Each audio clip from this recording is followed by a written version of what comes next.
মার্কিন বাণিজ্য চুক্তির পক্ষে বিপক্ষের বিষয়গুলো খতিয়ে দেখা হচ্ছে। বিষয়টি স্পর্শকাতর বিধায় এখনই মন্তব্য করবে না সরকার।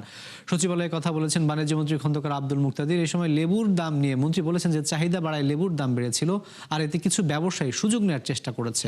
তবে এখন বাজার স্থিতিশীল আছে। আশ্বাস দিয়েছেন যে পণ্য পরিবহনে চাঁদাবাজি বন্ধে কাজ করে দেখাবে সরকার। তিনি আরও মন্তব্য করেছেন যে টিসিবির পণ্য নিতে গিয়ে ট্রাকের নিচে পড়া বেশ দুঃখজনক। নন ডিসক্লোজার এগ্রিমেন্টটা ছিল চুক্তির আলাপ আলোচনাকালীন সময়, মানে ডিউরিং দি নেগোসিয়েশন পিরিয়ড। আর দ্বিতীয়ত, এই চুক্তি বিষয়ে আমি প্রথমেই আপনাদের অনুরোধ করেছি, চুক্তিটা একটা সেন্সিটিভ ইস্যু, দেশটাও সেন্সিটিভ একটা দেশ আমাদের জন্য, বিভিন্ন কারণে গুরুত্বপূর্ণ পৃথিবীর মধ্যে।